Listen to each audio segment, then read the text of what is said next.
Mr. Mohammed, Mark, Baba Papa bring Pano, Yango. Bishop Benati Chanibo, I'm sure so you know what here. Natibongo. Natibongo Babu Bruta. But then now you're madam for pa. Sure.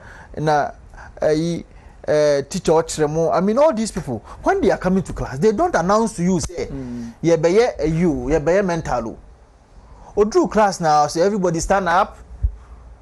And I'm kind of class stand. What? Ya kansa na fundamental na to aso ye kana onim something betimi akoba 6 obu ho betimi agema 6 ni na on dey ba akoko untwa. So what was the intent of the teachers at that time?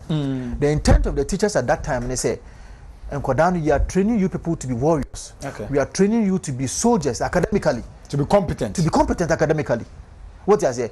One okako impact sa knowledge, you know.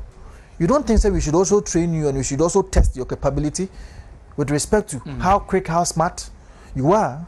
Because here, Finland, the educational system of Finland is one of the best across the globe.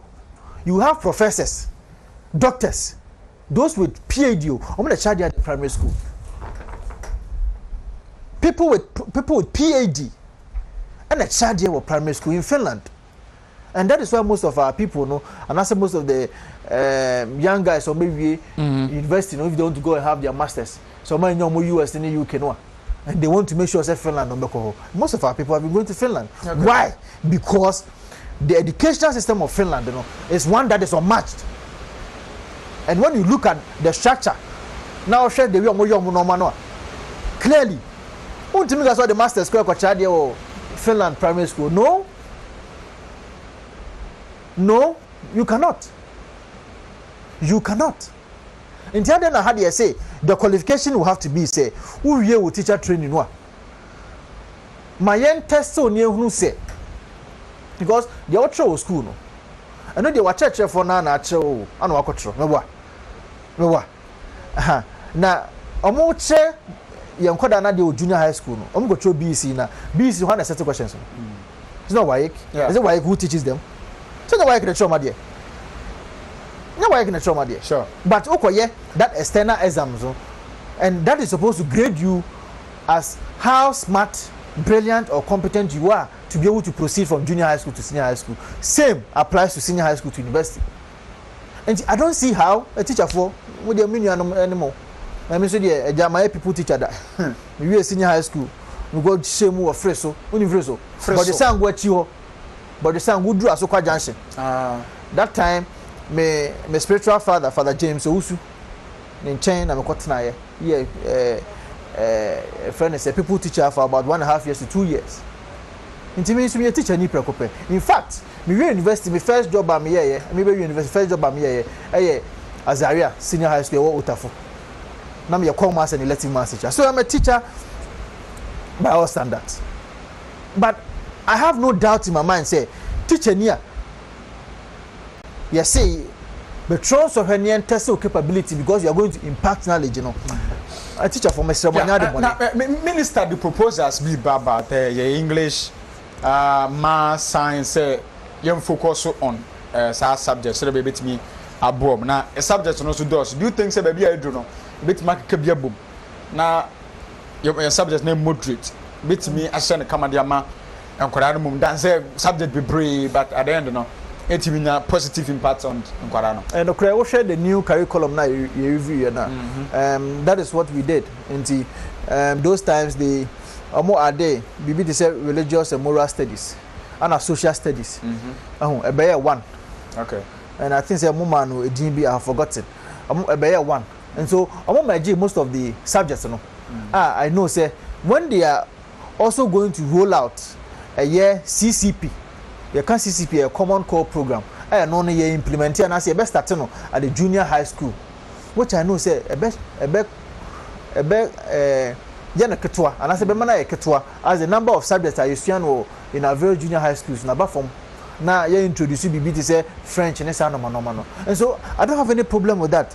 Say a policy decision that is coming from the Ministry of Education, and that policy decision the select committee of education of parliament and so what I say yadepa nintienroli ade no something that I am all for it, but main issue is how we have to follow it through to make sure say its implementation is done to the latter.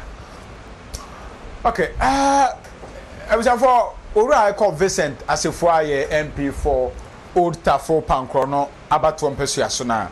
And you may yedin asase e bon komo brobro so yedin komo on education yegumasua kwan a aban ba ofa so award dan yani se Ghana yegumasua no betimi agina fapem na aboa na atete nkwara pi na yedin komo now issues bebre cause I think say among for kasafa fix the country issues bebre in terms of agriculture niema hodo ekoso rose ni ade niema nsin koye Amammuo no ay slow ni ade sa call amanfo call minim will take of it. Is it the right call? Abu facing the country in fact even the United States of America will have to fix their country. Oh yes, oh yes, oh yes. Hey, COVID ama a developed nation like US. Hey, nomenclature, forget about that. I'm just saying, say, COVID ama, we wouldn't have seen the negativities that we had in our health system. Even in the US, why? We saw a lot of videos, BBC, CNN.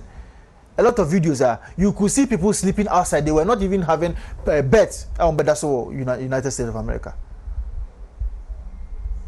So I agree with the point that we have to fix our country. You have to fix it, but fixing is a process. So if you have any event, interchange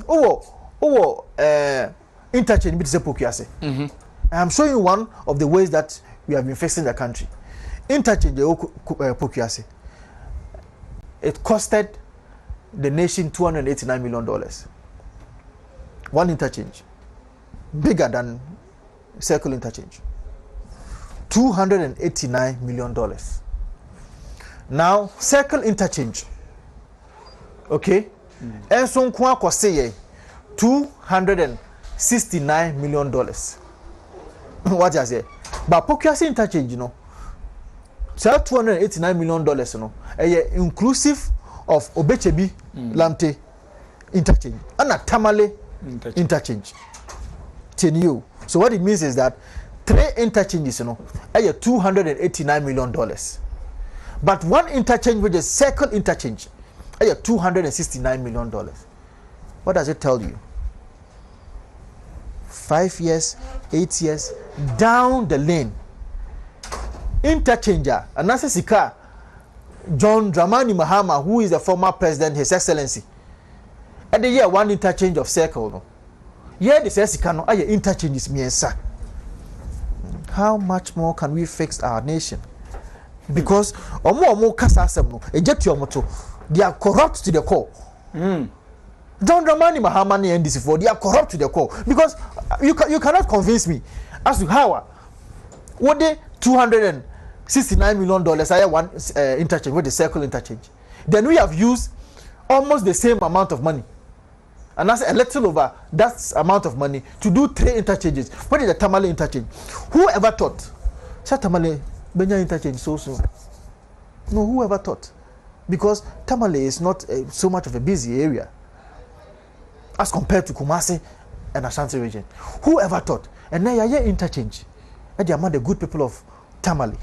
You interchange. And among the good people of Pokiase. You interchange. And among the good people of those Omote Obechebi area. 3 interchanges.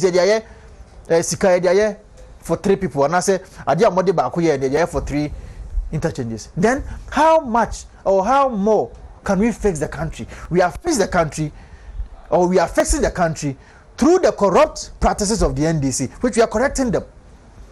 Sagleme. We have sat in Parliament in 2012. The Sagleme project about Parliament. What could approve at the end of 5,000? No one got now with them, baby. No what so? At the about 1,005. Of a France buyer no better so 3,500. At the about 1,024. Sikanwa, you see, fancy 5,000 units. No, Mr. John Dramani Mahama, His Excellency, you superintended over this corruption, and you have the moral turpitude, and the other people to come and tell us, say, we should face our country. Yes, we will face the country, but we will not face the country with this kind of chobo government. We cannot. This is a chobo government which we are not going to replicate because the NDC government has done nothing. MPP also because almost government of chobo government, we cannot replicate it. Chobo government. NDC government. Chobo because the chobo I did say 5,000 units for the same amount. Now this is the same amount of 1,024. In fact, even the 1,024, they have not finished. Chobo no chika se move. Chobo. Enti uche mo mu bi ati ase apeso che. Chobo. Obi ati chobo. Wa asoma kwala. Enye chobo abanya. Chobo aban. Ade enye chobo aban because enye chobo aban ade say 5,000. For koye 5,000 units. Afi de be wi ase a wa ko share dem akotete so from 5,000. And the about 1,024 without taking it back to that legislative arm of government who gave you the approval as enshrined in the 1992 Constitution, Article 181, that such treaties or such engagements, you will need the approval of Parliament. The NDC no moral right to tell us to fix a country. Is that what you are trying to tell us? What I said, the Mekanyi, and then I just some moral turpitude. Tell me, I want to understand. But they are Ghanaians. Because citizens of this country. How do you face a country when you had the opportunity? Say, teacher training allowance I for all these years, even before the 19th century. Project omo dey go enya mo buy no ma abandon nyina. Hey, omo was a moral tapid omo kasa no. I want Eurojet. Me Eurojet project. Eurojet when I started here. Man Bernard Akufo. Omo ba wo wie. Who busa me? Na so onim. Who so onim na say Ghana for so he. The Eurojet project about 11 of them are omo ntimi anwie no. How many years down the lane? Oh, come on. Mr. John Dramani Mahama, we know you. You've been a president of this country before. You don't have any moral capacity to talk about this government with respect to facing the country. We are facing this country. Those times, call passport officer, and that's not a passporter. Look at the hell that you have to go through. And then, in the comfort of your room, you use mobile money. You pay for your license online. You pay for your passport fee online. License, the same thing. Mobile money interoperability from MTN to Tigo. Wontumi send this guy now they free MTN now they to Tigo so and now they to Vodafone so. Mr. John Dramani Mahama here now they say what you know. Sika say no dey Ghana for. Chobo government. Chobo government. What Ghana for about $4 billion. $4 billion for mobile money interoperability. It was Nana the Danko Akufo-Addo buying with Dr. Mahmoud Bawumia.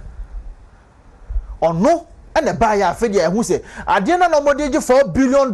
You Ghana for Montaigne, you got $4 billion and yes, you got $4 billion. You buy no, Sadia na $4 million. 4 billion to 4 million. 4 million. Enu 1 billion. 1 billion that's not kind of simple. Enu $10 million simple. Tesika kanipa bako. Yoku via, diako busia bako. Oh, can say umko via. Na $4 million to 4 billion. I mean, what kind of imagination can I ever have? Say Chuba, what is it? Okay. Because at the end I also acquired $4 billion. My $4 million. Where from that 3.96, and that's a 396 billion Ghana cedis and dollars, where was it going? And I want to understand though. If you tell me that we should face the country, I want to understand that if you have not been able to face the country, how on earth and yet you are saving this nation through the mobile money interoperability about $396 billion? Okay. No, ask. And so I'm saying, yes, there are issues, what's he dealing with as a nation? The impact of COVID. And for your you, Ghana phone calls and for your our neighboring countries and all other nations have been affected by the impact of COVID. And nobody anticipated that COVID will come.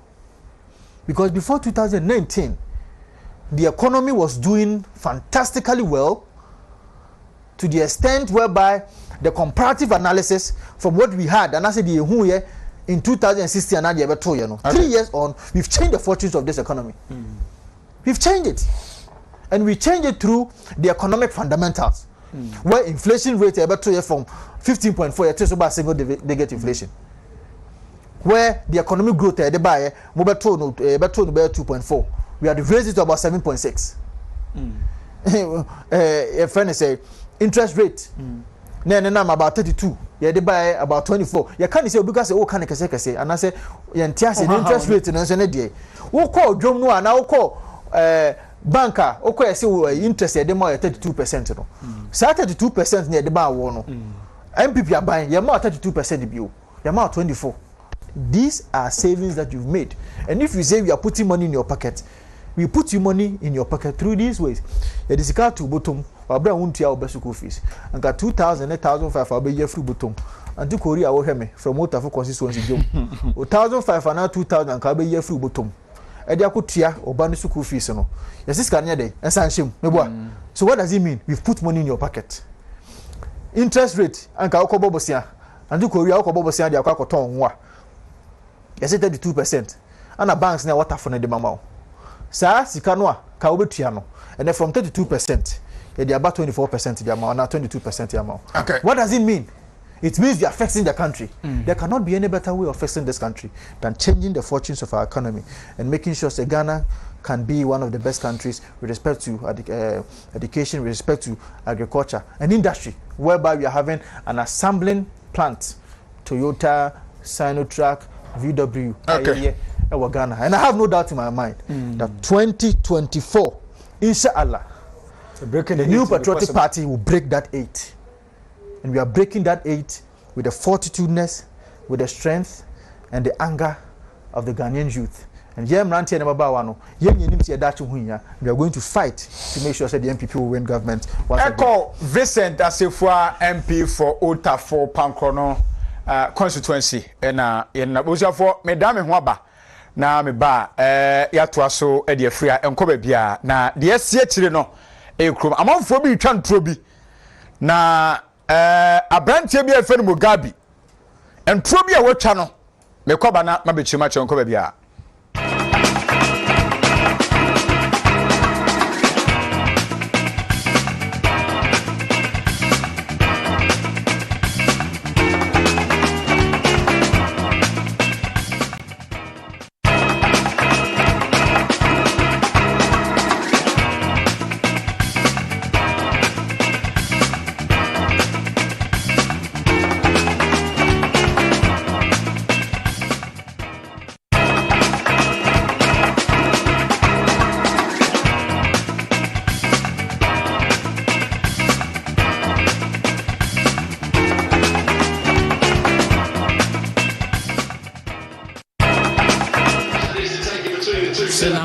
Yamsia, a Nichian and Kabumqua.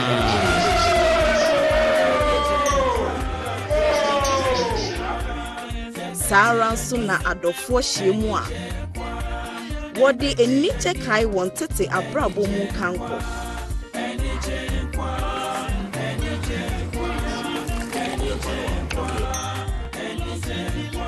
Madi Ray Beaters and Manwo, what Eniche Bremu. Any bra wore kai wotiti abrabo munkanko.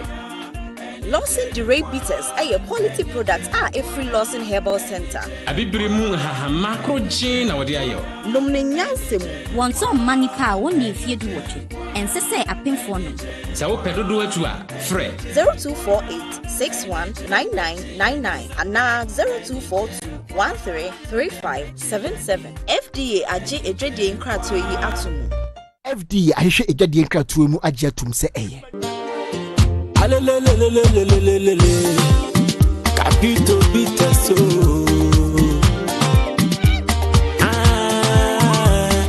manu mafio manu machekio manu mafio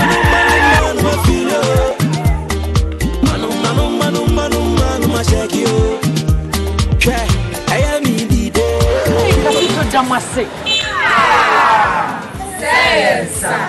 And so minim da capito bites yadi nubna ena hama na aye ohima o manyadi capito bites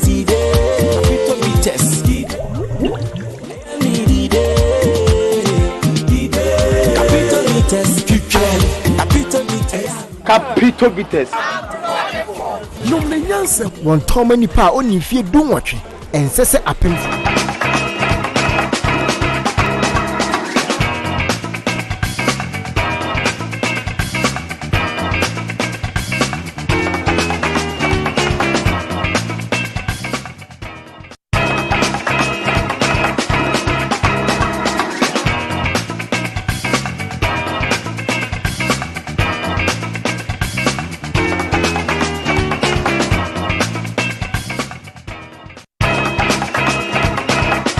yɛma akɔ aba bio mfamra dwumadie kɛseɛ so amammuo mu nsɛm ɛnɛ nwumre yɛtoa so abɔ nkɔmmɔ sɛdeɛ meka convener we leader founder fixing the country movement Ernest Kofi Owusu Bempah bonsu ɛna mabɔ ne di no nyinaa watena se na yɛmmɔ nkɔmmɔ ɛwɔ ha awerɛhosɛm a asie ne sɛ deɛ si yɛ wɔ abesim ma abrante kwaa bi ekokum nipa bi a susu watwa ne yɛhyɛ fridge mu no nipa bi a sɛ de ɔmo si ba sɛ a nipa bi nsɛm trofo bi ahyase na ɔmo se president nim hu bi no awerɛho menua maadwo na ho apom te sɛn agogo bɔkɔ deɛ ɛkyerɛ na bɛkɔ ho na agogo bɔkɔ na adeɛ kakra na atomani nse me wo fa nimpon da fon pa tina akyese ama wo hu me wo media scene no badene no na ɛsɛ me ba na certain issues be for fixing the country movement ho ene nneoma ye ba be ye ye be dane Ghana abutuo ama manfo hu se sebi ye num de ka asem anye ye be gina radio dane Ghana abutu ne papa mu yes ne papa mu se ye be dane na butu papa mu se de be ye obi abe hu se nneoma ye be ba be ye no e de nsusuam so papa ene be bre Ghana fo nti no enu hu hia in the subsequent weeks ahead. First week of September, they go out to September ending to October, November. No, nyoma ebe banon sakraya ebe bama Ghana for adwuma bie. Ni ehunu farasi phobia wo krumu a oma dwene se omo de 2 million omo painting no bibia ombe bibia at any cost to get whatever they want to know. Ebe enya adwuma. Enti no ye ni abre se krodom. Enti no busa ya se dem di gaga no menya eye gaga to hu ya na me ye sheme black fixing the country movement black because yes me am wo fani mpo me ma me nua be ma pani to anana no mo nse enti ama enunti nu no wona na otweda de me ya simi na so na otweda ya wie na ne wie na otweda ti nyame adoma yie no ene beba so on the 6th of September on the 6th of November sorry eno ye yeah hwe ni musa busu but before we bewuram no issues be sisi a me pese wuyi hu an kakra efa atoabo gas so mampena da mahama na yeye ana wo saa bi no yese wakonya appointment wo na asa odi nipa no a wo yes adwuma na tem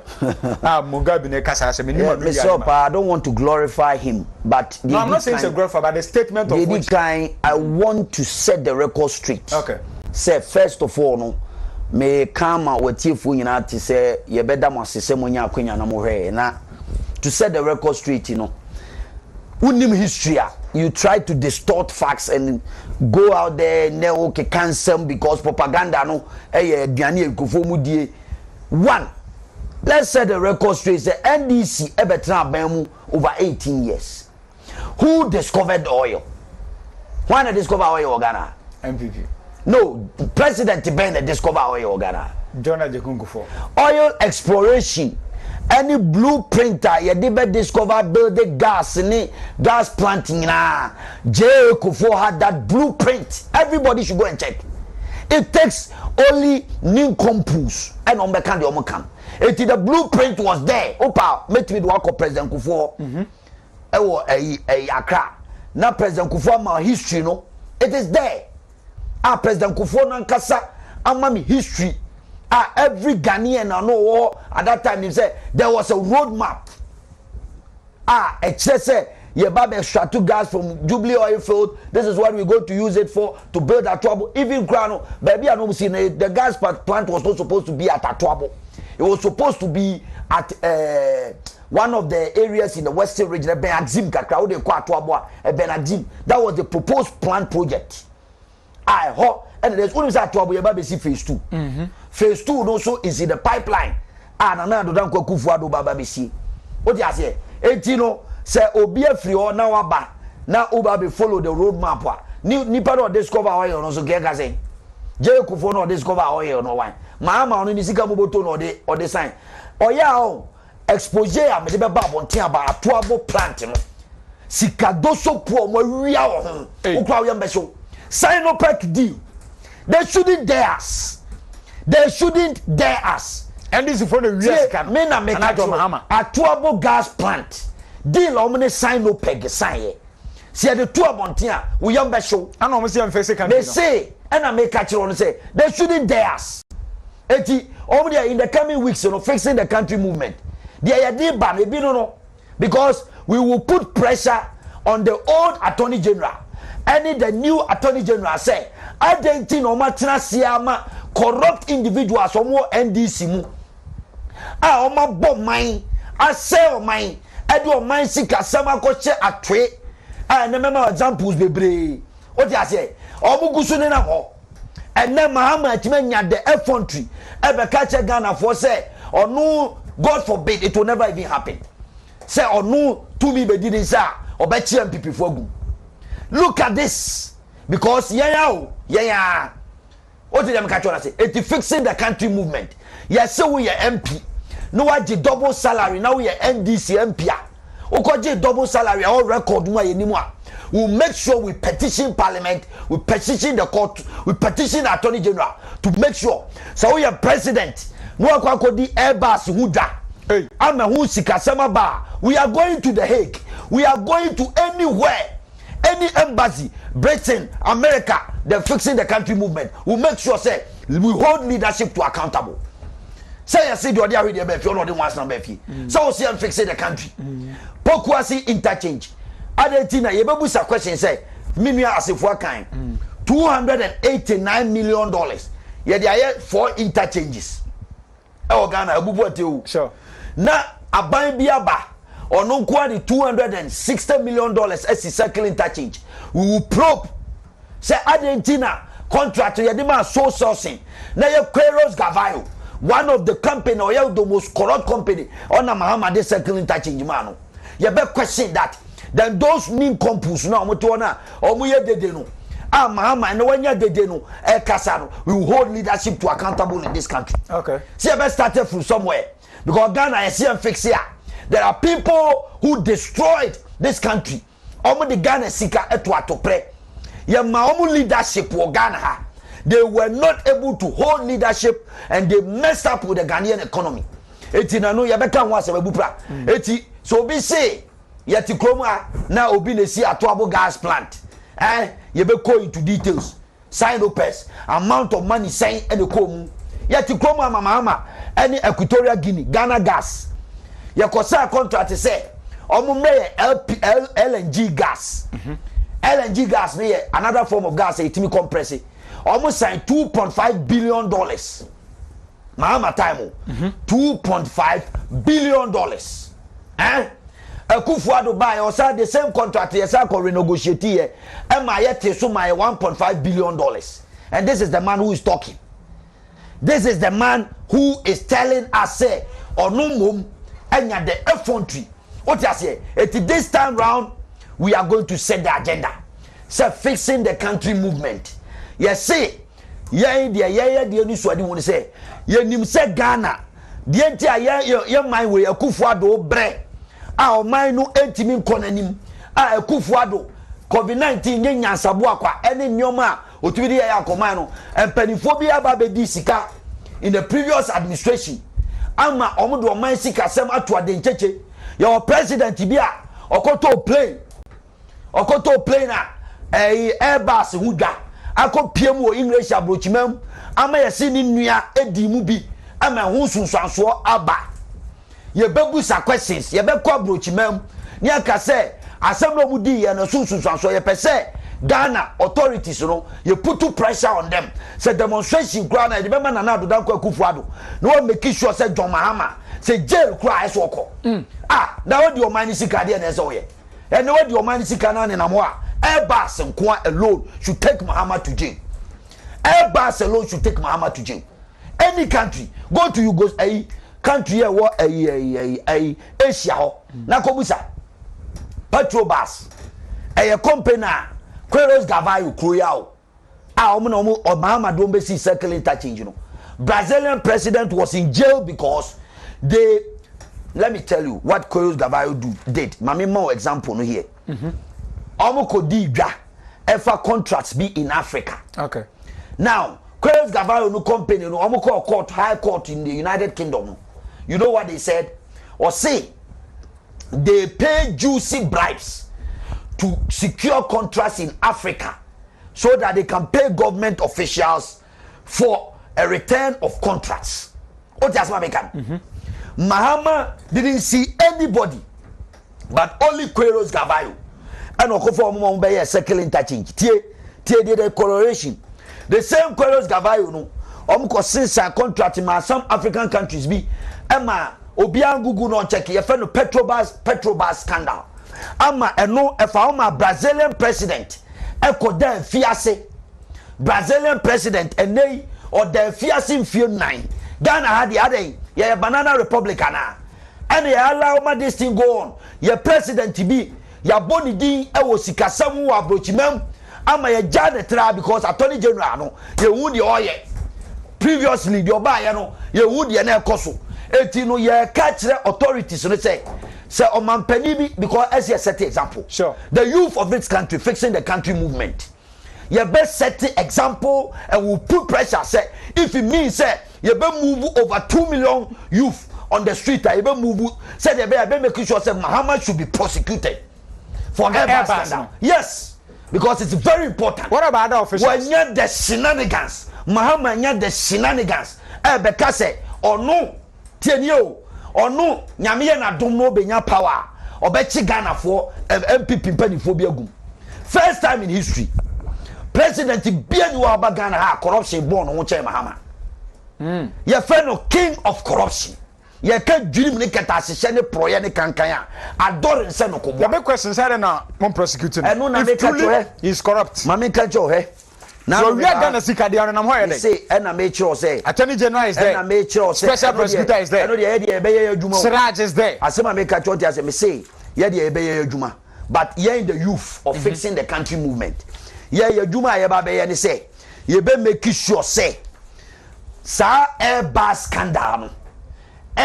scandal saglimi deals other deals be to say friend say car power ship I cover by Ameri any who nyoma ye be probe ye be put pressure on the government ye be demonstrate ye be go out there to make sure say omo ano di sa nyamra sem ni nyina including the former president and among omu to ababua because MPP for ni be cross to say mo ka say ni pan bi awia sika omo bokro no so mo buy 4 years man to obia asema make count here enti sa na mo ewu to bia the wheel of justice grinds slowly but the point is that Mahama is biting more than he can chew because he is setting an example. It is very dangerous for Ghanaian politics. Let me tell you why. So mampeni way ebetra odano me ba me ka kire o say when you give power to somebody na tumi emeno no nya brebre ko nya tumi no nwie sika no nya sika gu ni botomu it is dangerous. They say he's building an empire. They say Mahama fu say we building an empire to the extent say or the mrante bia kokoko school building ho wa said that tuama union for okroma any nkofo associations bebre was agitation started because he starting something because of 4 years back opokobebusa say what the 6 years as a president of Ghana what the 4 years as a vice president what the 2 years as a minister what the 2 years as a deputy minister what the some 7 months or 8 years as an assembly member when to me anye bibi ama Ghana 4 years na betima ye bibi ama Ghana Edientina is so much under pressure say or person taking the leadership of this country for what? Let me tell you why. Because wakika Ghana for anyone who say Ghana for sebi emprediasa sebi manu tutumlaso sebi am say jama ye ni mo hare because why Ghana for mutemi Goodluck Jonathan Nigeria president obia onu so be di Nigeria former president oba ye former president 4 years and Nigeria for pam no man ko ye me ka mo matio na ne yonko pa ne Mahama o te se wanya kukuduro accusation dey accuse Mahama no the same thing dey accuse no president bi na wu ye and mysteriously obenya ye edi ya meboa the same thing happened to Mahama but ye krom I say ye fa ne o matrati Mahama no ankasa say yare short memories and wa amass so much wealth say or person take power meanwhile Goodluck Jonathan want to me and yes ade no Nigeria because Nigeria for so semfon so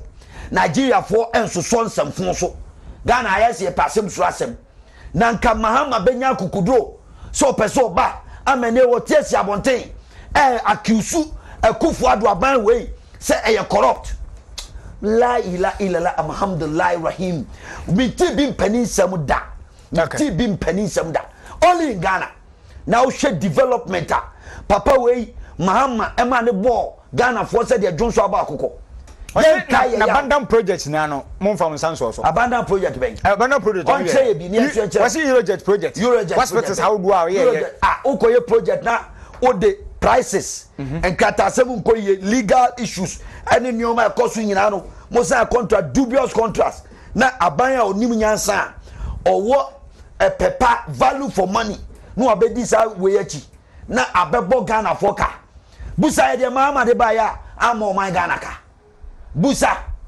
bet mama two examples mahama ema my Ghana ya boka besi ne at the banking sector e dey see wo sika ne asesa de ma NDC party aparachi sikodie minu mi onu deposits ane da ho 4.2 million Ghanaians and ankanya enyame na to abama kufu ado anka sika hye savings and loan ewo ebon afofo a mutie mi God is life ade na nsi wo ho mahama de na waye munka che ayi sa hospitals ya so osisi ya o kan wasem nyina go and check the prices go and check the contract values for these prices and he's got the effrontery right a Rage Hospital go and find out the amount of money on this Rage Hospital never compare Kufuado in 111 hospitals or babisi agenda 111 never compare now share the difference and ne wonya de akukudro me say Ghana for your mistake near allow Mahama say omra medi Ghana so her presidency will be the cheapest thing in Ghana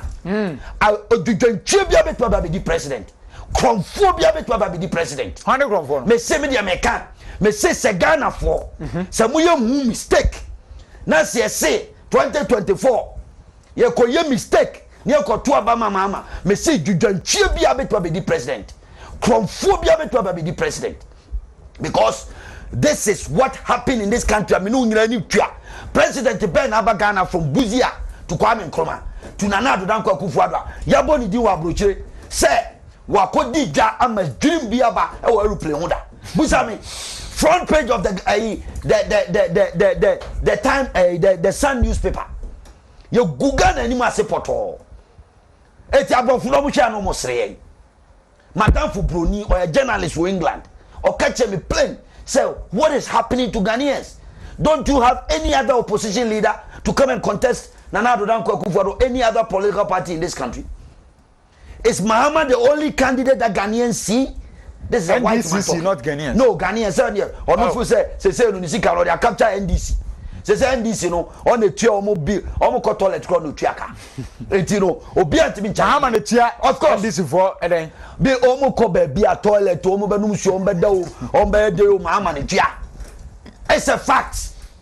Enti no say no obi antimi kan no asem. O di ase and what chase kama nim compose bi no mo begina radio so a no mo cancel fun akronfo and no mo cancel hunu e okroma na me say in the coming weeks you know they will see what will come in the coming week you know what di ase and you may be unfold and you will see what I'm talking about oba frame ya catch me say me catch o sabi Akufo-Addo aban no ono so metena se Emma ensem fubi mekoso ogrom anu abra obi efi se bi anyado se bi okronto omo na Ghana ye omo dia otu be gina TV so ka se ye ntafo e na ye say e na ye ntafo ne pe o pe se serious that comment e na me che say national security for ntimi act ya the youth in this country ayen so ye gi Akufo-Addo dia your numbers e do so che those numpankuso we will start striking.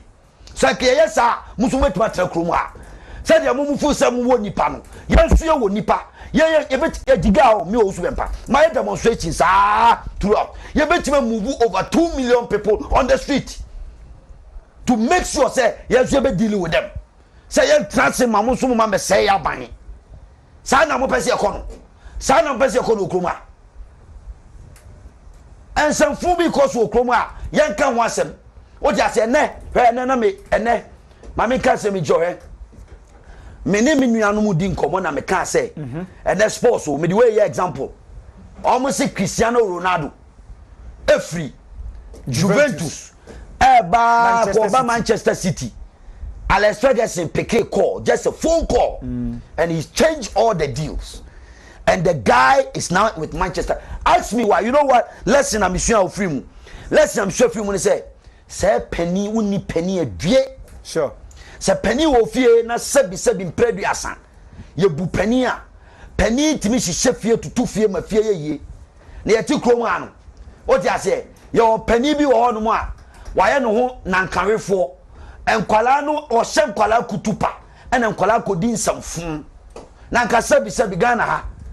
Akufuado yankaso e perfecto. But uhwe enkwala totofi wafo bia. Omo nanka omo busuafo amo brada o wiasim da. Omo nananom amo brada. Ni abegina TV so. Ye di akufuado atem. Na papa no so no. Ne maame ne na busuafo miensa ena gi independence ma Ghana. Na obi akum obi ahwehwe na o se akufuado nim. Ena me ka che o se edam ebinu wo ase ahwehwe o ma dim. Edam e wo ma dim. Ne ya ko mo kum nipa. Abranti agye atum na kopie mo court.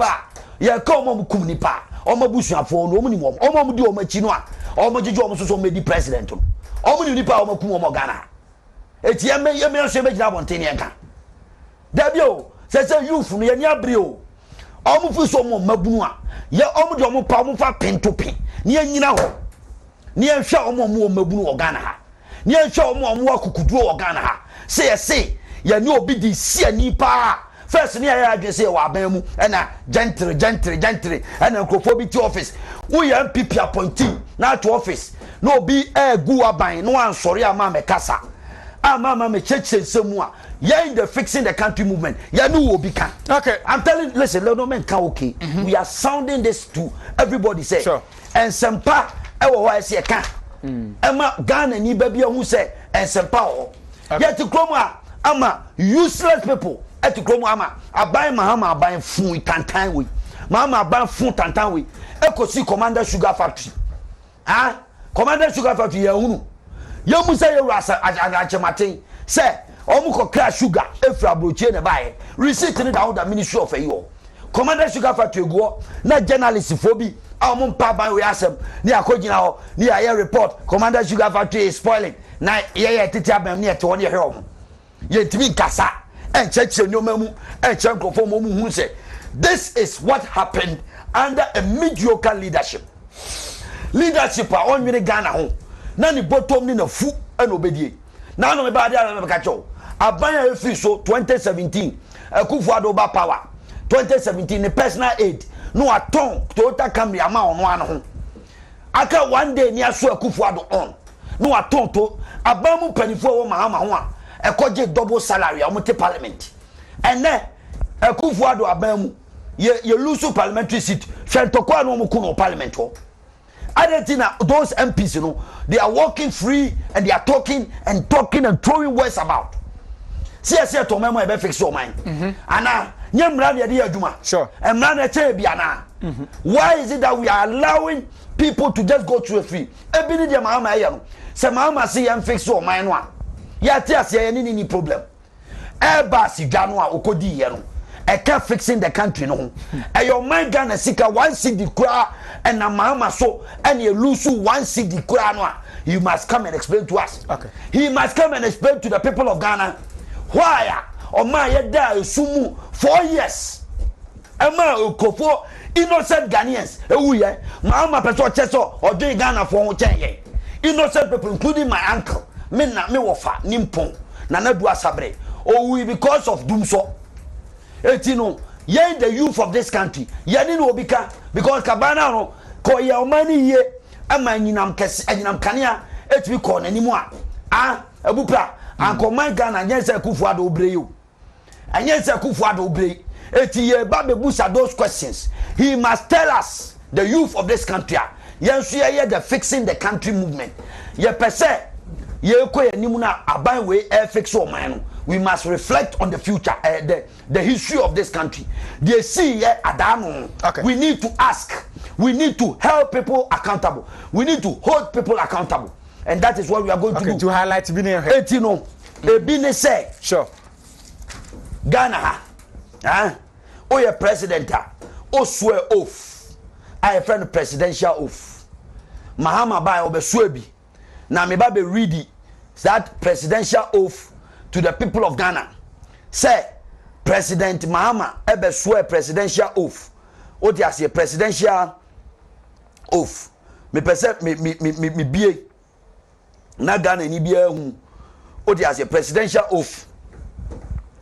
Or say Onu Mahama, I John Dramani Mahama, having been elected at the high office of the Republic of Ghana, do in the name of the Almighty swear that I will be faithful. Can you hear me? I will be faithful and true to the Republic of Ghana, and that I will at all times preserve, protect, and defend the Constitution of the Republic of Ghana. Yen fixing the country movement. You say Mahama Bedi so 4 years obey president no o Ghana fontro. Oni ye nini ye as o mine o my head the sumu 4 years. O chantro to my Ghana. O catch my Ghana say obey truthful to us. After doom so by I say I promise not to promise again. Okay. Mami go to daily guide.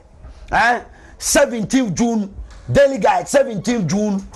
Utie Abupra daily guide 17th June 2014. Mahama say or promising not to promise again that there will be no doomsday. And yet that year 2015 doomsday was worse. And he has violated the Constitution of Ghana. What you say? Yesika or the court sign power purchase agreement 1 year. Almost signed 20 power purchase agreement. Mahama should come and explain to Ghanaians why that ineptitude of a leadership. Say about hold him to accountable. Nyoma bia why your Ghana ha anko ye I'm on my Ghana. Ya call ye cheat 10 years. He must come and answer. Okay. Yeah, fix all my aname boy. Yeah, fix all my only ya say fix all mine. Nyoma be bria Mahama ya anko ye. Ya ba be busam. Na wa yang. Abupra, what did I make say? These are some of the areas ever tackle. Okay. Constitutional violations. And in your directive principles of state policy. You better use Ghana constitution. And they are challenging. Christ or no grano. Or new coincidence or contest as a leader of this country. What I say? Yes. Constitution all clear. Constitution all clear. Go and read the Constitution. And at 2020 or contested. Say because people overlooked it and they will look at him. We are going to challenge him on his corruption area. We are going to challenge him on his constitutional eligibility to contest. Why John Mahama? Why? Because he has that shenanigans to be attacking the Kufuado government. Say or no power. Who what dia femfem dia me pewacho. Now dia si chire besra. What dia femfem dia ama ye pewacho. Now dia si chire besra. Ghana ha no no befa nyoma ize na make catch no. Ghana ha on my way and e bia ya fa nyoma so cheap and obetima begina radio so TV so no ne number bi no o kan de o kan because on my bi so Nigeria out in kasa Nigeria obetima be esa Goodluck Jonathan ba na o nama no otete Goodluck Jonathan go and ask in Nigeria the only country that Mahama has the balls obetima begina kasa e Ghana ain't fan obetima ko kasa ansemu ain't fan me busa question ain't fan on my best so and obetima ye de oyi this is Ghana because me will be that TB penny some that so to me the $260 million a TBC for interchanges at the circle interchange full tantan way at the man soul sourcing at the man company from Queros Gavayo I'm on ye now on mine what circle interchange full tantan way we are now obey 289 million as if for interchange what's in Nipa near corrupt and ababa very nothing. Now, what you want Ghana for? Your generous as we want a man a sea. Sasa we a sea amount. What my Ghana for the sumu 4 years. We are now crack a car power ship ababa besio. Now you $220 million every month. Take or pay. 18 power purchase agreement. Now Ghana for Nitua. We are not turning around. Nurses allowance. Teacher training allowance. Also, untiane ne entiane china. Na onwene Ghana for. And the short memory nebem. Meboa. Akufo-Addo ba oba betua. Busazo nya sika no wa fixing the country. Yes. Akufo-Addo ba obetua e. Wa betua. Na we are turning around. Say dream die bi koso na wo wanya the balls na mentia se em se jama watu bibia gu wiem and ofu se sa sunsun na watu agu wiem na be ya adwuma Ghana for 2012 yeah the power of the drone na win election Johnson kwaje draw so ya some the drone na win eti awebas be first say ye ba ye na me ba me ma producer nyuma papa na na do danko akufu ado ye no wo ewiase ma fa na nyina Ghana me so say Ghana churo no ni twa ye betumi aye na no Dr. Baumia busa question bi His Excellency Vice President eno ne person Mahama wo be ya no ema Ghana fo wo se wo so wo bema ya no me tie ene say anytime BNPP DBB papa be boa Ghana fo amutie me NDC for say it's impossible enye adwuma NDC MPP for say teacher training allowance ye ba ye de beba almost say it is impossible me boa we ye nurse ni na we teacher ni na o tie me a you saw it owie you say ye propose nurses training allowance almost say it's impossible sino hydro I butter a year I see a deba be kwan Ghana many NDC for some big film ekokotra radio so almost say it's impossible sino hydro enya adwuma bauxite enya adwuma electricity prices are Akufo-Addo ba e watete so ama wa ne dum so time wo da mu a na utia double price no Akufo-Addo ba so bete so wate so ama meboa Ghana ni a wo hwe me Kumasi abonte so onte so NDC for say it is impossible that time no na ye kan no mo say enya adwuma oba eyi a drones a ye de to enro e de akwa Dr. Baumia be kan say or the zip line eba almost say it is impossible ye de be hwe ma ho ambulances a minuanom am wo kejetia ene minuanom am wo hwe me wo ha bia bupra there na NDC for anka ambulance no enye possible say Akufo-Addo betimi de 275 ambulance and then unam constituency wo ambulance na say wo NDC for say it is impossible enye adwuma meboa yamra so yehwe napco Akufo-Addo say unemployment graduate association foi me background ma Ghana for nyina adwuma kra no at least 100,000 youth memo adwuma almost na NDC for die for no mo sere almost say it is impossible and then napco aba ama Akufo-Addo zongo development Akufo-Addo be kan almost say it's impossible one district one factory Akufo-Addo be kan almost say it is impossible enya adwuma national health insurance crowd almost say it is impossible almost the one time premium at mills time they late because saying the NDC as a political party track free record education Akufo-Addo gina simpie so ka kire mo say Ghana ni babunu mem to abama me na beye mampania MPP aban e the free education beba NDC for the free education 419 free education mahama ne nkrofo free education 419 and o de Ghana for sika kosisi schools eta tobo opeso oti tobo government opeso oti ntino okosisi schools no onwuram said they be a contract no inflate community days near high watimi anya nkwala didi free na kwadwu suman secondary school korre kwala didi free and then me free because asante achima meba nkwala bi ko St. Louis na me hwe hiafo ma no mu free St. Louis no mu pack mu troubles na me ni agye keke so atase na wo betra wo ma wo papa na papa ye minister no wo skapa but wo papa ye minister no ye do ko school free wo slim one of the biggest mistake Kwame Nkrumah did make am wasem o ti ase ene say the Akufo-Addo aye no Kwame Nkrumah ntimi anye bi da and I will say it and say it again. Let me tell you why. Kwame Nkrumah about the free education no by even one fan called northern region looking at the population size Kwame Nkrumah by Ghana population is 7 million. Kwasi broni Jessica Koko Jessica Dosopo Kwame Nkrumah se sika ni bi di koche Guinea for mo me enka no krai Kwame Nkrumah o se sika ni bi di koche Guinea for nanka obetima ye free education free e o Ghana ama Ghana nya kola oti south oti semo oti hio free education kura na ba no for ne Kwame Nkrumah ne propose ye 1949 colonial masters and a propose free education na Kwame Nkrumah who say bridging the gap between the north and south no obe continue Akufo-Addo baye 21st century population size of Ghana is about 30 million meboa obeto empty coffers because Mahama so are nam na kadompe meboa enso ne Ghana ni akola bia wasu school going age share the population increase at that time first time in history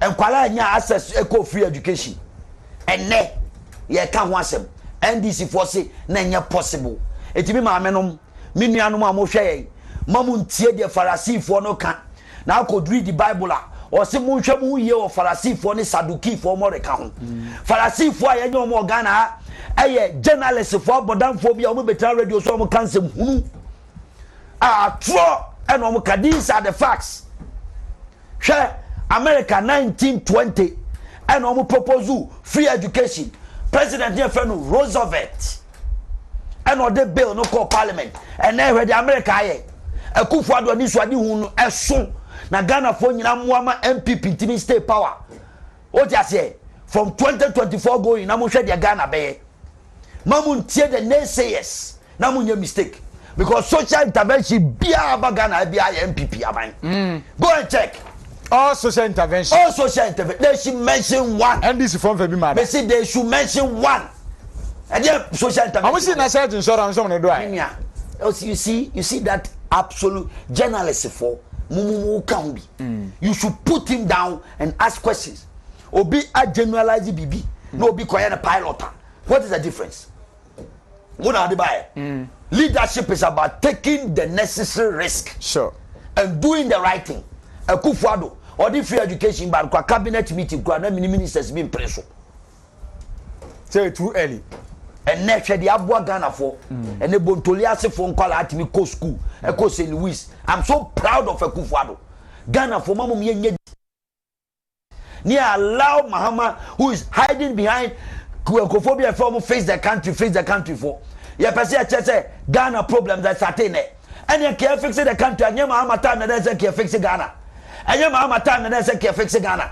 meboa na uto mamu na say uto ya no pada esum kabi wo Ghana 4 years what the man sorry and kasi fix Ghana are we all right can't to pull a wolf on our ears on our eyes ye 2 foot to Ghana for any uto mamu na oba uti dum so mu sa 4 years wo da sumo na electricity bill double the amount factories are good and go for wu ye operation na doom light no obi awu aban da Ghana for sa enfie 9 ye huru se maburu bi sore say em fix your mind ye huru se journalist for bi sore e kasa say o mind na say ye fix it Satana journalist for a current for be a bodam for be to say Captain Smart no one oh no master man come asem a bodam for a cron for my a friend say a Captain Smart cron for to say Captain Smart no one no nim say ya da sum 4 years in yanko fix Ghana abante na bodu se kuha no nim say sa 4 years na Ghana ya da sum no nim say be fix Ghana na sata magana maburu eduru September awofo chi mo maboso maame na no ton kokko ne nkatie no ye de no twa ni school fees na sada mo ne fix Ghana na 77% of Ghana rose na ni nyina say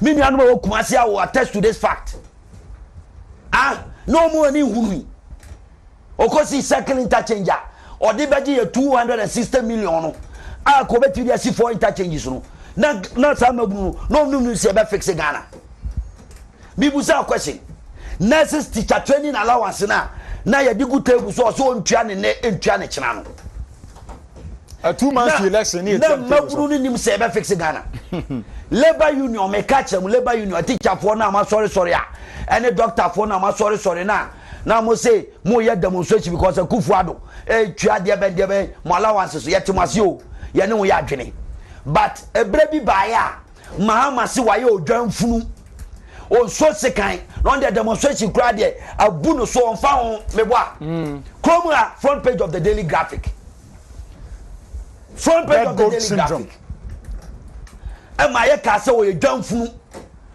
mamu konuma refiso na mabru na wo kroma no no no nim se e be fix Ghana na that time no na busu sema akoso Ghana no abusu sema kese nyoma na ehu na na akoso Ghana ha ebre nzonto and I refi go and check the agriculture go and check only agriculture planting for food and jobs go and check and then Akufo-Addo Adawroma 137 factories are running all over the country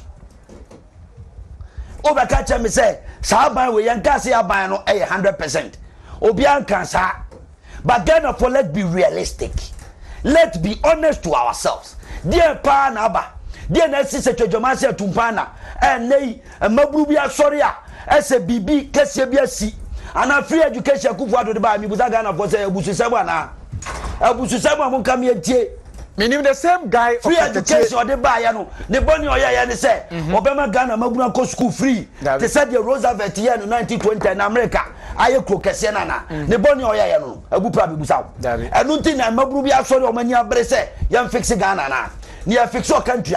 Without education, how can you fix a country? Can be possible. Education. So what do you want here? And kwala to fe wa for na mo so ya no ma ko gina so na nim compose bi no aso camera see so na the oya they say or kasa o Facebook. They are useless. Let me tell you why you are useless. Let me tell you why. 1920 and a Roosevelt at the free education by America.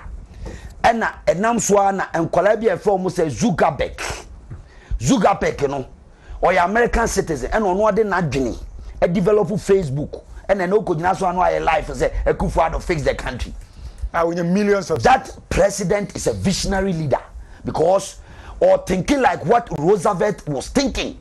So in the next 20 years you know e bi akola bi beba Ghana or be building machines e be change Facebook obeye nyoma hu a ebetima be wiase adane abutu sure na uyo bia uyo yufu a uyo babunu a anka wo beto mpentenkwa na wa pauto ase abompa ya Akufo-Addo ene MPP aban okay na men sorry enkodi sa useless journalist o mo brother ti say Captain Smart o mo brother comfortable o mo apa Captain Smart o ye comfort first class. Now in the coming week you know we will show you o say me nya MPP ni me papa wo ko bisa ban redu ebra wo ko MP e wa Asante Achim no ye papa no me ko pe bosia de tua na yi so onimu a ye ka che wo so ado ho akobọ President Kufuor ko bisa President Kufuor go and ask President Kufuor me turn national television so aka che me wo fane na Nadu Asabre MPP chairman for Asante Achim no founding members yeah o just say ye papa no ye ofafo na de o musika chichire MPP so if you care to know I'm telling you today say if you don't know enti na ye ni abre a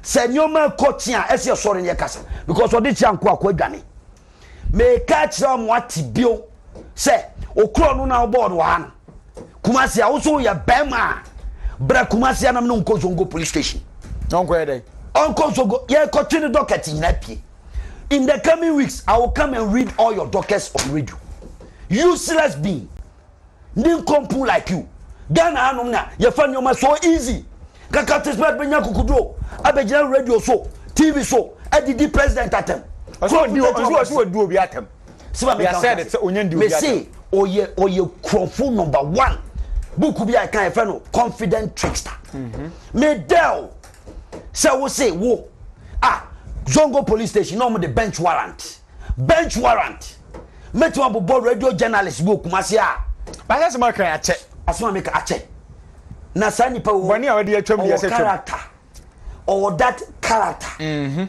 recently odi mama kwanta din akwaji akobu oba besia ajini sika that case dey mo akwata na need asema make I don't care I have the facts say am we need to show actually mama test woman be a platinum furniture any Captain Smart platinum furniture me be ya che o sisia checks no mema wa bono video so me na me de ma Canada Japan me be ya che o ha oko sign check furniture 5,000 Ghana cedis wonya sika ntua o so la better radio so ye didi 5,000 cedis so o tua ye no or sign check na bounce e copy afiatenge ni police headquarters me ba be ya kire and this new compu has got the guts me say me no be kono pepe okuma wo so wo hia che wa ne ba etime me de wo be ka de wo be ka bi a wo se me makobu obi e wo Germany nipa no pa wo ye bema I'm daring you ka take it nko Germany na kiemfa kamera si oso na ko kire me nipa na o se me de ka I'm daring you today. Oso bu obi. Osi me bu obi o Germany. Ajini sika 10,000 euros. Me say, me ntesa wo Captain Smart. Me ntesa wo. Me suban ntesa wo. Now, vote of they say me chiro no confidence in the constitution. Me sign with the ana. Me say me ya chiro. Wo be baso but sign with the. Me ni check na chiro na me dia chiro cameraman. Who say me ntwantro God's brain shaft guy Captain Smart. Nsem fu kodi ya okosan check e ma ne bounce ye a ye copy police headquarters okobu nkotodwe pa acho afu atenge na ne eye investigator me be ye acho me ntwanto Ghana PRO for enie minia fatoso no obi ehun se check no obezoom so any zoom it no obi ehun otiase any zoom it why didn't I check no so no 5,000 Ghana cedis 5 Ghana cedis want me and cash 5 Ghana 5 and check the signature phone tantan kurasi ni ba kurasi ni bema kurasi ni wait be general radio so no did you man penny antem hwe any what you say useless character okay what you say useless character like him 5,000 o just say and obi fie no ti o na sa ni pa me fere no penase wo NDC pani pa me penasem ti me pese bo didi na so obi and na wo so abo da bi ogina won se ono ofi radio so a utimi kodidi koku tiate no yo bi onu nyansa woni wuntumi tie ya woni wuntumi adwuma so no twa oka so oni nya problem woni nyansa wo be jan radio so didi na tem aje so chia bi ti se Captain Smart koku tin bra wo bo no okroma wo be twa bo bi ade bi ti se Captain Smart ade ba na me te say yes ne papa ye osofo kra na me nwanwa say osofo pa na tete wo osofo ba pa ne wo ani ye ma me no nya osofo ne yifo de ani ke de ke ye be che kokko e bia ne ba na asesa ke de ke ba ne ke kuta cutlass ne ja TV so ne atwitwa nkrofo sa wo se wo ye cut me ye sure say Captain Smart papa bia wapono se ne papa pa ye sofo a papa no wadwuma ye obesesa papa no wawo obaboni papa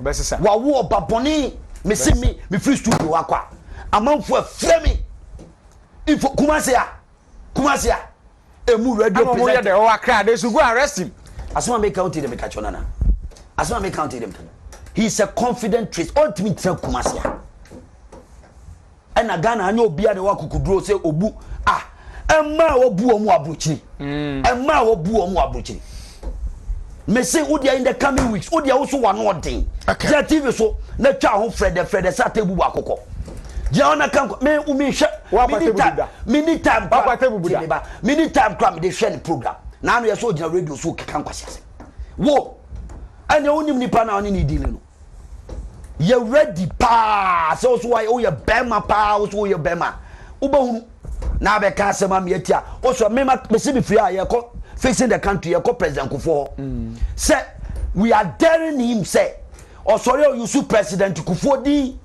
o say MPP ni me na me de president Kufuor bag ko ye na me di 70 useless boy what for the president Kufuor the right time man on ni ko be bia campaign nipa miensa o mu nyina so ye me wo fafo asarbedi akon ote ya askwa heya wo fa asarbedi akon na nadu asabre miame wo fa nimpon obiani mo MPP obiani you don't need a soothsayer to tell you who will say who president Kufuor kwa una so on the bag him na MPP for penny for bit to ono mo hwe no na dwudwanchie te se ono be use a masquerade on the back of MPP just to bargain kakra obedienti ade te se na me ka che me obi organ bia oni minim Owusu Bempah unim akobusa anasare me ya anas me classmate no sata na me call London anas oni na e wo Ghana Institute of Journalism me sha se hu pounds na wo do to bim Now why you nim say ayi Okay, me say I am daring him. Sure. Oh yeah, we will prove it. Say where me say my ready. Sure. What I say my ready. Secondly, me warning. Me warning I catch him. Say or say me ma kodo bisika. It is not true. On try take it. Me da bi near true asem. On try take it. My ready or china me waka. Monday, Tuesday, Wednesday, Ghana gas. Obi ani ho me ti office twɛn no on fa take it me chem sem no fa se twɛn for kan na me ni mienu ye nko Germany me frɛ e man na obu omu nyina wa brochire me ne no walk through the Euro tunnel ne hwɛ de no ye be china tum ne hwɛ de ye be china tum se bi dua bi aho abana te so na I don't blame anybody. I blame TV3 se otia ya bupra wa ko di bone o ko radio station na wo Afro ho Fox FM enu sikasem sa sikasem okoji we sika no agi we sika bekwa run about me nan fofo bekwa run about ha Kumase bekwa run about car dealers okoye wedding oko free obi car omte ye no de duru Kumase Accra car no obetua o car no aso or rent for 2 days in the akoye wedding 2 weeks 1 month na nyame de do mo fofie ko ton car no me pese babo mpanifo ni di bekwa run about we ya adu it so san krofo ni omu ne me no amu ne di agrokoba be kwa run about for obi ani me adu it say o ya be ma o de Kumase de ya de o Kumase ya ne de a me Owusu Bempah metima walk from here to me no na mabupra bodyguard bi di machi me no na nam o say bodyguard bi di machi Captain Smart cannot walk here abilele no ne those boys omu nyina nimu no Kobrenya me no nyina nimu boys a omu MPP mu nyina me no na gina stadium a wan na animo apia stadium gra me wanwa so o meka sae efa Captain Smart apia stadium onim no se na tade ehye useless person like you no be gina radio so na enkan fo na animo na TV na Ghana for ya sum ya tono ana bibia ensamfu bia na ebepesi etie na nkasa bi kwasia te se Captain Smart yes ya kwasia bi te se Captain Smart na nka obetra TV so no o kan sam tre Ghana for na ye me say in the coming week ne dockets no be man se kwasia me say ne dockets no egu o twen comfort se no the whole Ghana obi no comfort che Captain Smart Kojo Dixon or a general manager a friend say ABN Accra. Look at such a fine gentleman Kojo Dixon ye can news or mom can news Emma Obia Kojo Dixon can news and I was seeing gumi Captain Smart Jimmy for a cotra he said Kojo Dixon you're useless because we general manager na sema bana o issue statement ujina didi kwakutin atem se kwakutin abobra baby obekobia na me nwanwa TV3 brand ya build I was one of the key people ya dia build TV3 make a journalist I know mu ya adwuma and I'm standing on national television TV3 ya wo journalist bi ane friend Francis Ameko Osaibuachi Emma Morrison Gideon Ayikwe these are fine journal James Asante they train and me na me show masi James Asante was the first person who call me first assignment as a journalist. TV3 was one of the best. She brand on my building. She Ghana obi a TV3 at that time. She brand on my building. Na she kwasia we some e man get kwasia sem. No the time we gunu kom, no bejan, no osa, no yese, no Jimmy sa. What is this? Is it a comic relief? Don't we have respect for our viewers? Na Ghana for mu so some full way so. Sebi kwakuten ne bra wa bo no abrabom. Captain Smart ne busu apani be na abo bra ni bida. Kwakuten bra kwakuten abo no okrom ha. A minu mi onu wu ani twa. Kwakuten bra wa bo. Captain Smart wa bo mu half. Na media me kan fine journalist am okrom ha Kumasi Ashanti region. Minimum obi kan because me domo. Journalist bi te say something Kenya meche aden no makama no atum o man hire ya odu buache aden no makama no atum your friend say akwai your friend say madam fui Edinkra kwame edinkra aden no makama no atum munim abrante aden no monkasa kinedu adenom aden no monkasa mo ya me nwanwa jola kanom emnante a mo okrom a munim ensamfu a Captain Smart di no okrom a I then am setting the record straight, devoid of any politics, to sanitize the airwaves for Ghana for journalists for Mumma sanity mra kumasia mu fine journalists wa ha. Akoya o hello FM ya oya your friends ba ko no ka ho no. Me finidin. Oh, Madam Free, ba ko bi ka ho no oya sports but to san be ye. What body di crowd da. And your friend say Madam Free a ono so oya philosopher, the greatest philosopher. Your friend say Elizato no. Elizato adana mo ma me kasa. Mo ma manfo hunu se Elizato no. Mo me kasa, mo me kenyansa sem che Captain Smart. So o Jimmy wo kroma o gu Kumasi ni ase. O good journalist for anyone. No, it is not true. Now here they. Obi abeka baby o free by. They know what he did. And now we chasing out. And he's gone to Accra. They need to fish him out and zero him out. Wontumi TV sini. Amammuo Nsem na wutie na wo hwe. Radio ni 101.3 FM.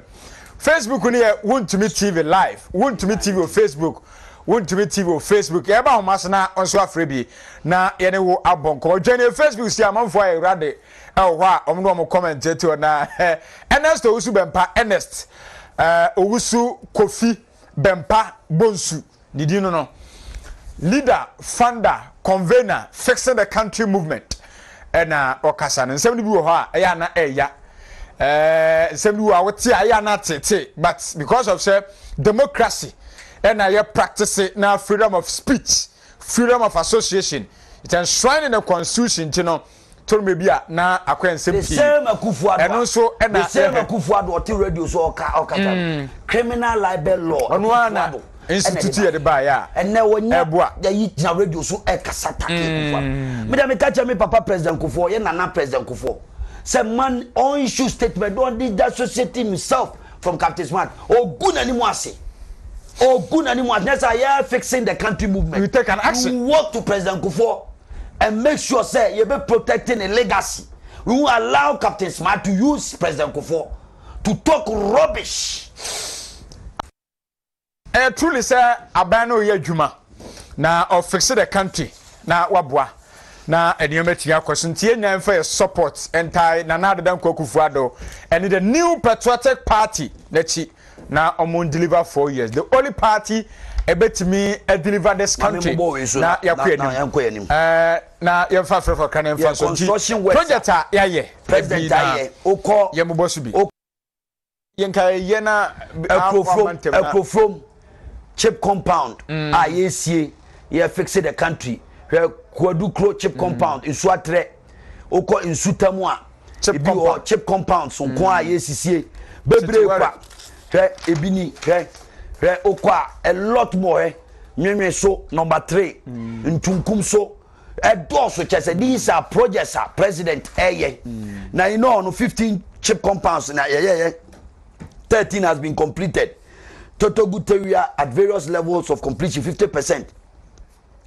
Okwa 2019 almost about 85 different levels of completion.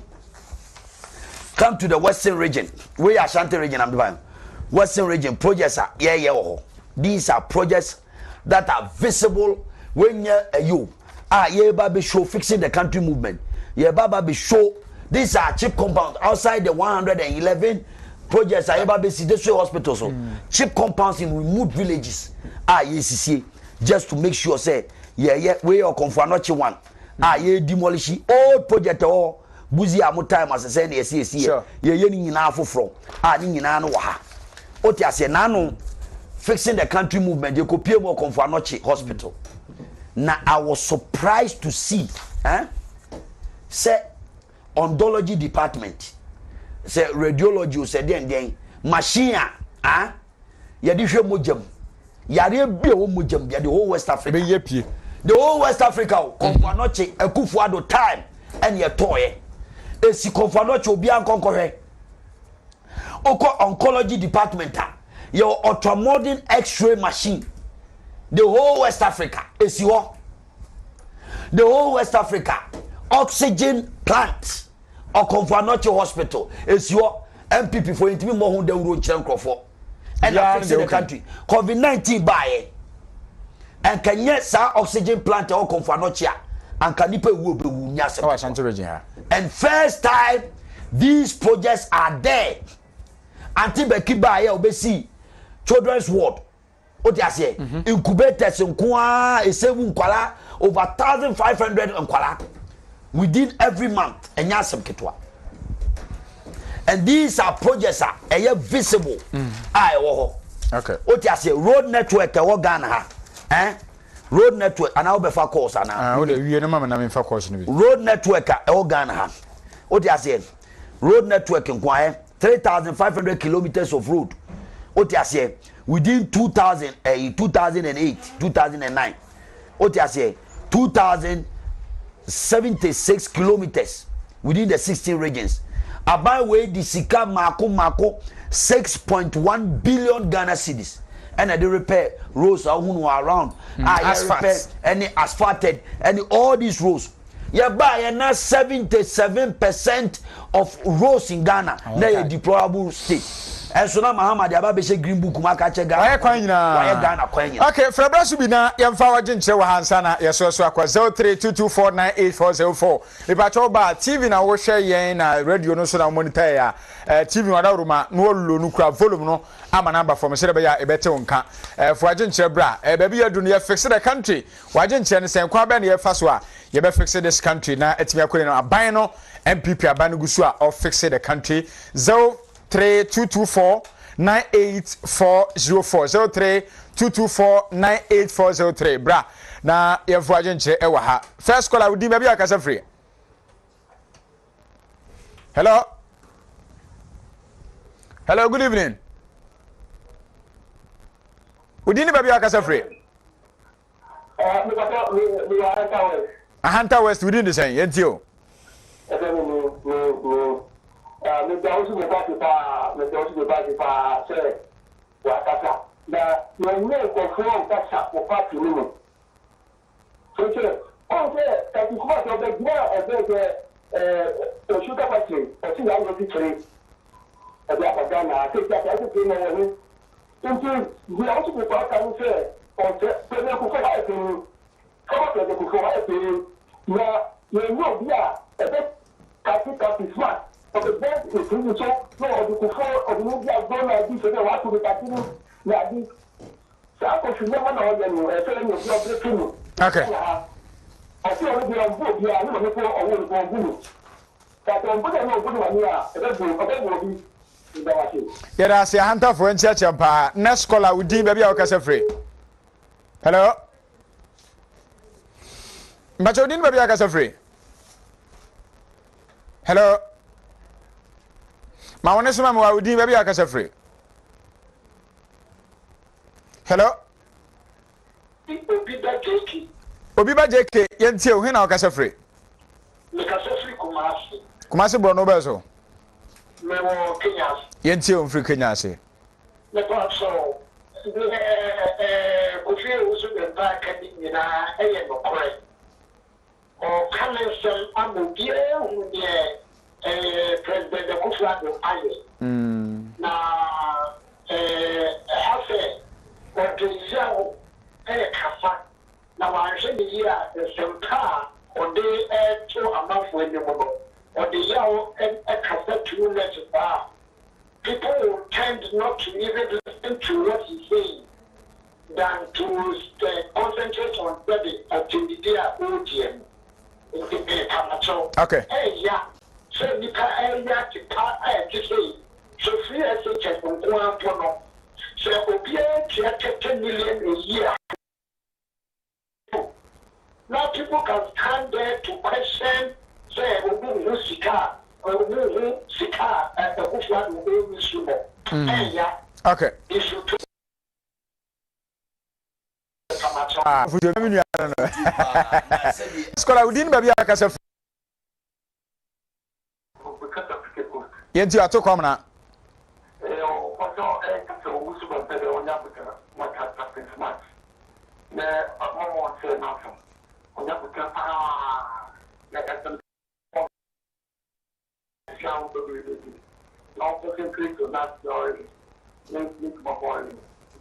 Yɛda ase paa wɔte afutuo bɛduru baabi a na ɛmu ɔden wodin baabi a kasa fɛ hello wodin baabi a kasa fɛ de hyɛ mebakyɛ wo volume no TV no lonu mba no mbra fam wa ne yɛnte wo nkasa wadaroma Accra bro no bɛs wodin de sɛn yɛnte ofiri tɛsa no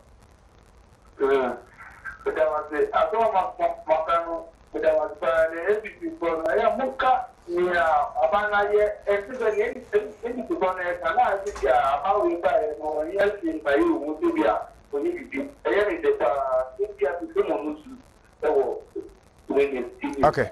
It has a promise moment that you manage now the job day ground. It's a moment that will be Namwa. Udi baby a casa for this year. Udi baby a casa free. A crowd in the same. But you.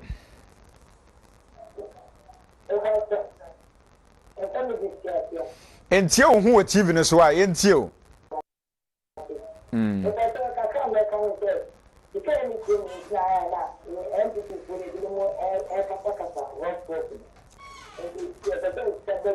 Beba and Chibia Beba. Let's show quite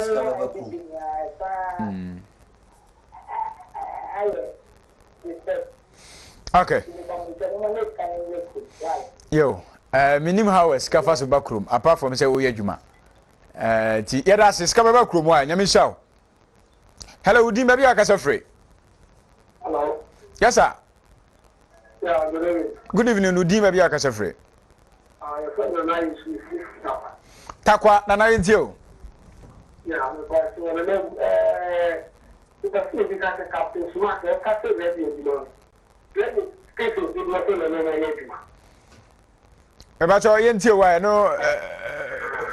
Send me on the last fact now. If you mind me, who you city, you make it beautiful. I'm really okay. Yeah, if you before that time, you play right. Okay.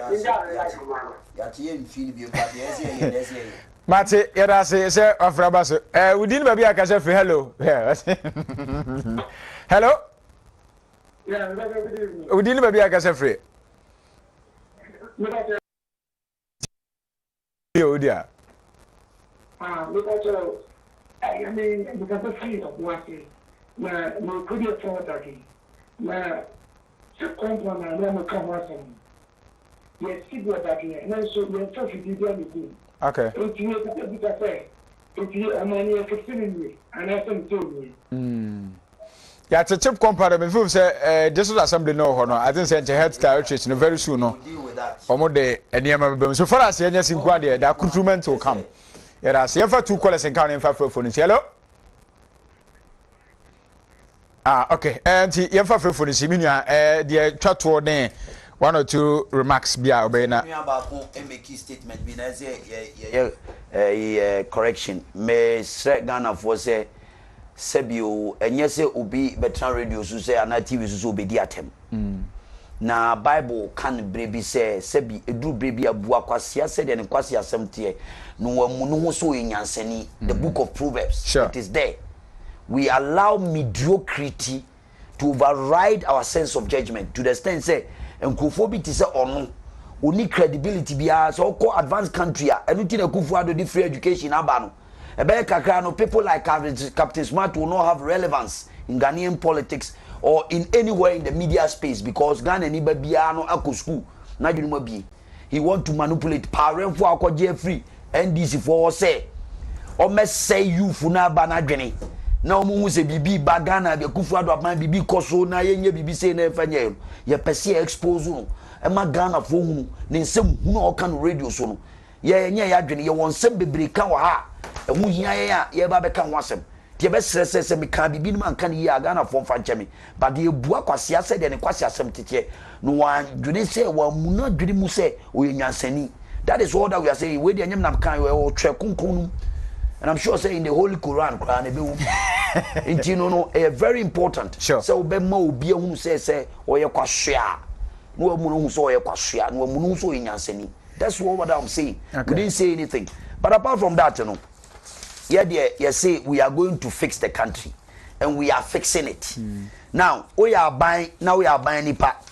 Now say aban bi baye aban japade a ye di ja ye say president bi aba Akufo-Addo ba be taking the reins of power. Na sika doso po almost about $10 million ye di kokra cars ba say ye di be ma aban mu mpani excuse me aban mu mpani fo no na aban bi aba power no na aban mu mpani fo bi atonton cars no di amom ebesi ne ya hwehwem na people for eto ya hwehwem o ti ase sankrofo no allegedly sankrofo no tieni o allegedly ye be dealing with them fixing the country movement ye pese ye hunu say eye den no bi te say Joyce Mukhtar Bauer allegedly oye President Mahama ni chocho muncho no kasama no aban free so 2006 January 2017 Akufo-Addo aka no one day ni ebe so no ni aton Toyota Avensis 2014 a GT 4335-14 e di amano oto no aka ye ton no $24,000 ye ton ma no 21,000 Ghana cedis ye busa o se sa aban mu panifo bi ti se jifa atebo no allegedly 28th December 2016 aban no elusu power okono ni aton Toyota Camry 2014 GT 1414 e di amano 46,000 Ghana cedis ka ye $21,000 eti e be set the record straight say any corruption na akoso wa aban ya be sin konimu no ye ba be ye press conference ni really ni nyina down ni magana ni bia hu say de odi awe de ba fie ono de nwansena ba fie Akufo-Addo de oba so oba be hihye oman ni ye na bukata bi akoso bre bi atwam enkofo bi e de duada dane Ghana brada ti e ba be chirem ni e the facts say ye den e na aban bi ba oba sign 14 power purchase agreement na Ghana ye sika $200 million every month and yet this same president is providing free education for the people of Ghana. Na just Akufo-Addo kro ye magician. Na just Akufo-Addo kro ye magician. Oti ase aban bi buy ekofa company bi from Queiroz Gavayo, the most corrupt organization in the world, construction company. What you say? No about basic circle interchange as you. Na mo date na mo dey kono obit ma specify my me 1 minute. Okay. No about basic circle interchange, you know mo buya faso. No ma di $260 million score. Akufo-Addo buy no di $280 million SC4 interchange. Na ba ko ye one of the best in Africa. Now be catch me say sa ban no nye na we na ya. Meanwhile, aban we oba o timi besi isa interchange isu ana egbu mu no ba ko pe o circle interchange no wanti am fa free education ama ye da sum 4 years ti Ghana for mu nhwe na mu form adwene to form na mu nhwe ye ba be set the record straight. Okay. In the coming weeks no ye first maiden setting the record straight fixing the country movement ye ba be no Kumasi kejetia. Okay.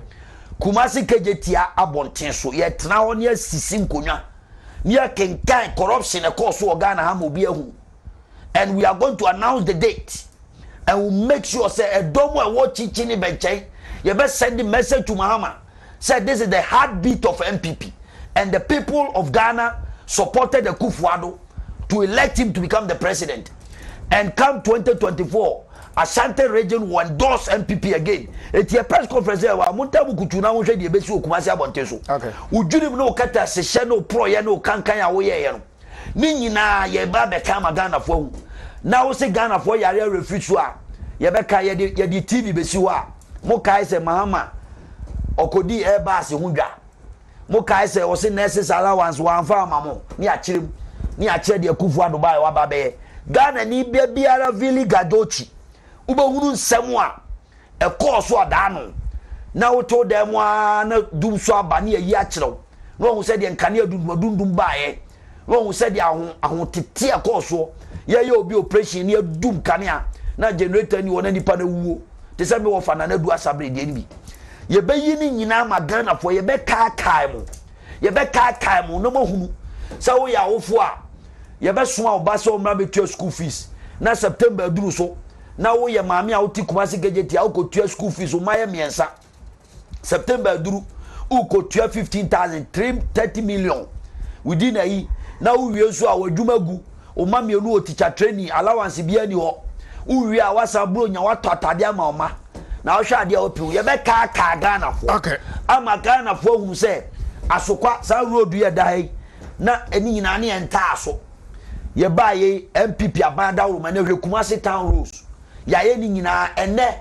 me ka atu me ho se ansa na MPP aban free aban mu na interchanges miensa akoso wo Kumasi krodua yim na ye de ye wo gidie wo ya ban nim ye believe se MPP aban mu amusuo se mo ye no there will be a dual carriage from Kumasi who say Kumasi Accra road is dual carriage sure ni nyina ba so a se wan woto wa na hu za aba o se na ye wan and NDC abo Mahama Pusa oni na ma o kasa nti e srega na fo se munta mu kutu na fixing the country movement we are on a mission is say we will not be disrupted by any propagandists ye ba ye the facts asempa yetia ye kanu tie ati se kokoko no hu no kure wom no wankasa watase ne service paniko ni na haban o tase ne service paniko di aban no wasi upum aptibre na sa agenda no amahama asete se 8 years bi aban ba obeko na so wo dwiri wo ye president a wabo man no kro no kra no akotana touchline na Ghana for my chance because if you say 8 years aban years over Ghanaians will reject you. Okay. We will GD or Ghana for mu. Say breaking the 8 will come. Sure. And we believe say Mahama Nyanku kudro say ono na ban bi ba beba am onu ba be jeli MPP for dia onu be di kan won sawam ansa na Ghana for e ho atoye na DC Brazil no se bi betima sia say ni diplomatic immunity no akabe 2 years na e ba be expire na expire no bo so onu so betima ko jail. Okay, for Ernest Owusu Bempah Bonso is a convener, founder, leader of Fixing the Country movement. And you know, boy, na eating komo. Nana kunadu ebupra enemy. Nyame adom yetiasia. Yes, I will share you. You're not production criminals. Nyame share me viewers. Mo amade comment by ya. Yet me anka. Mo share on Facebook. Nyame share mo data. Na mo heju made in life. Nyame nto no boas na won share mo nyina. Nyame adom ochina me ankasa me ko weka ma nua me bibia.